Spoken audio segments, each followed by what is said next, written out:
Hey, joining us now, a good friend of the MARR Army Rock Show. Dude, we've seen play the M3, I think twice. I don't know how many countless other times at cool shows and festivals. David Shaw from the band Streetlight Circus is here. David, welcome back to the show.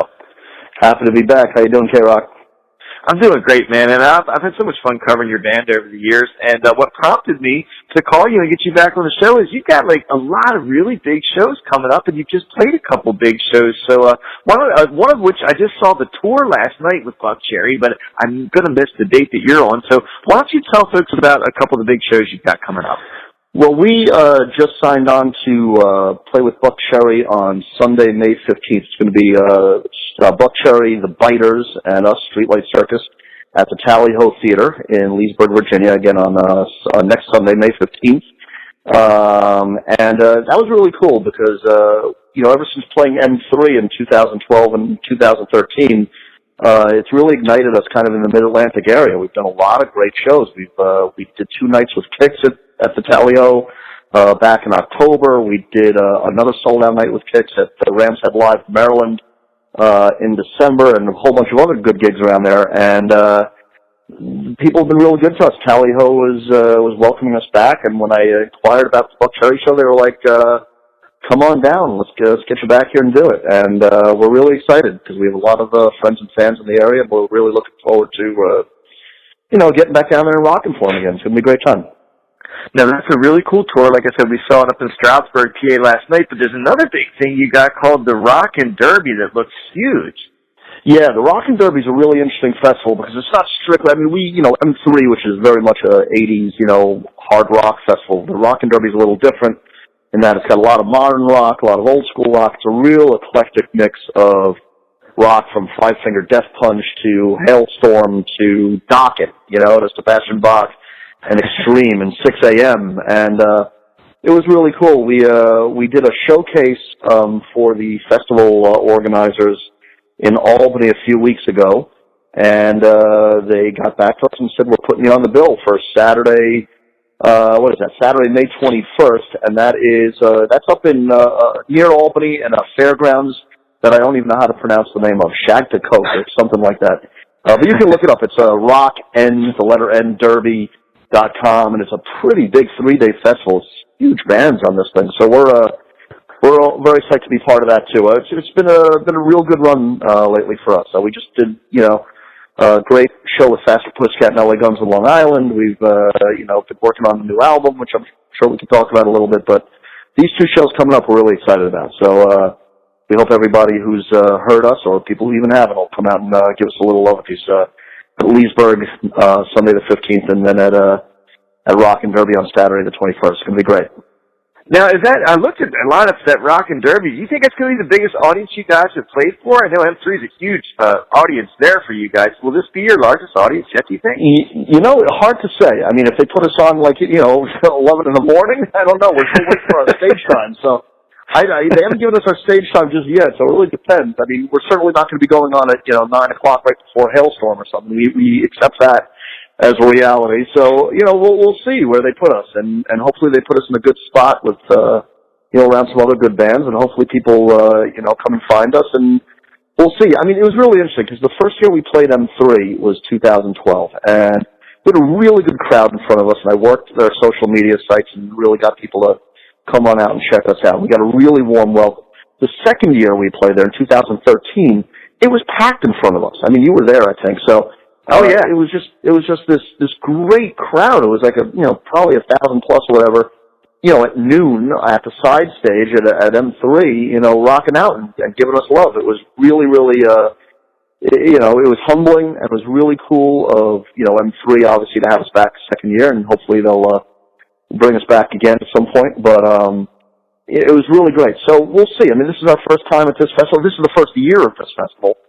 So we'll see, what kind of slot they give us, what kind of audience they have early on the 21st, and hopefully it'll be big. I'll tell you, you were asking about the biggest crowd. The show that we did at Rams Head Live with Kicks, on the Kicksmith show in December, was they're close to 2,000 people in that place, and it was sold out 3 levels up, so that was and the people were great to us. It was unbelievable, and we were the only opening act, so it was kick-ass, Yeah, Kicks in Baltimore is quite a sight to behold for people that have seen them in other parts of the country. It is a different ball game when they play in Baltimore. Oh, it's just home turf, man, home turf. Yeah, I mean, it's just. But you know, here's the great thing. I mean, we're out of New York City, and you know, we're in a very tough market. You know, where there's a lot of great bands out here, and you know, the venues are pretty spread out, and there's a lot of different places, and you know, a lot of different things going on. We go down to Virginia, we go down to Baltimore, and nobody's sitting there with their arms crossed. They are ready to enjoy the opening acts. They're ready to kind of rock out with you. They're ready for you to kind of, get them into it, and they're very welcome. We've had great times playing down in the Mid-Atlantic. It's like a second home to us. As a matter of fact, when we get the new album done, I think we'd like to do a record release party down in that direction, too, not only in our home turf. That'd be awesome, man. You're talking about my hometown of Baltimore there, where I grew up, and all those great clubs down there. So, hey, so tell us about that. That's the next thing I was going to ask you about, what y'all been up to. So you've been working on new music. Let everybody know about it. Yeah, we've been playing a lot of the new songs. We have 14 songs recorded right now for this new album. We're still putting some finishing touches. I've got a few vocal tracks left to do on, 3 or 4 songs, and just about all the guitars are done. And we're up to mixing and cover art and all that other stuff that goes along with it, and mastering and such. But we're getting close.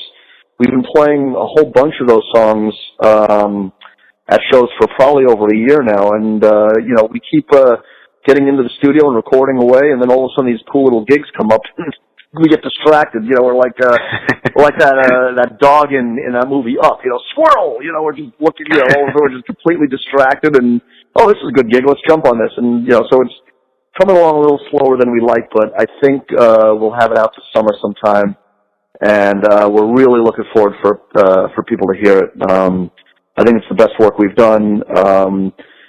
Fabio and our one of the 2 guitarists we have in the band, Fabio Barnia, he's done some writing for this record and has written 3 of the tunes. I've written the others. George is sizzling on the guitar on this. Eric is, Ferenbach is doing a great job on the drums and helping us do a lot of the engineering on this thing as well. And I think you're going to dig it, man. I think you're going to dig it. And one of the songs on there is an old favorite of yours that I promised you we'd record again. And it is. I already know which one you're talking about. Yeah, exactly. I know you do. Yeah, for all of your, if anybody has listened to your show, man, whenever you promote us, you talked about a song called "You Get None" from my solo album, "Walking on a Wire," and we did, that album kind of jump-started Streetlight Circus, so we did come back around and re-record that, so that will be on the record. So looking forward to get that to you. Hey, man, that's so cool. And you said you've been playing these tunes live. Now, you can answer this or not. Maybe you don't know yet. Has there been one that, as you test driving these, you're just like, I think this one's bubbling up to be the fan favorite, at least when you play it live? Yes, without a doubt. I think that song is Ghetto Blaster.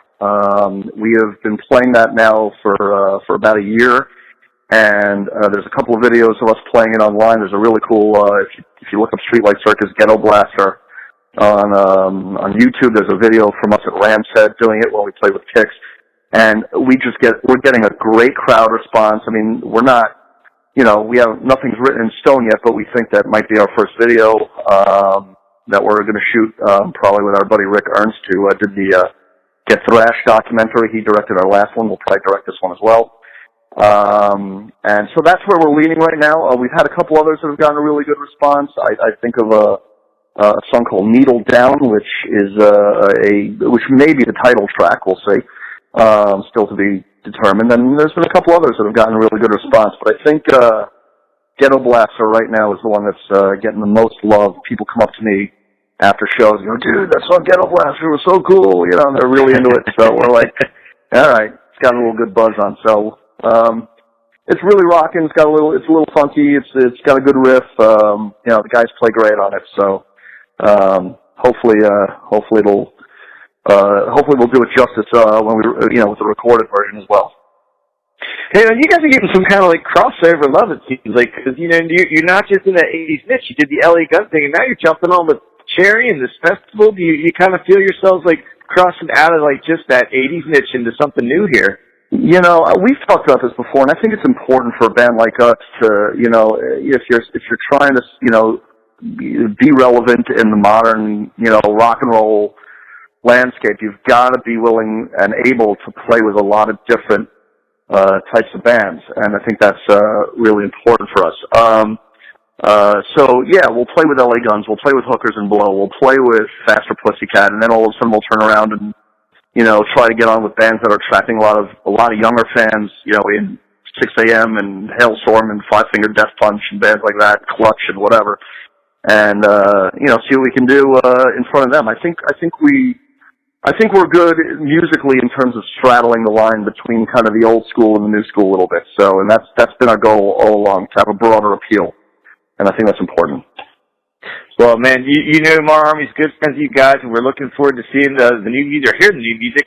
Once it's Sunday, May 15th down in Leesburg, they're on that Buck Cherry tour that's going around. That thing's amazing. The Biters are a great band, and of course, Buckspin Cherry. And then, of course, they are at the Rock and Derby. Check that one out. Everybody who's anybody is at that festival. So, David Shaw from Streetlight Circus, good friend of the show, man. Thanks for checking in with us today.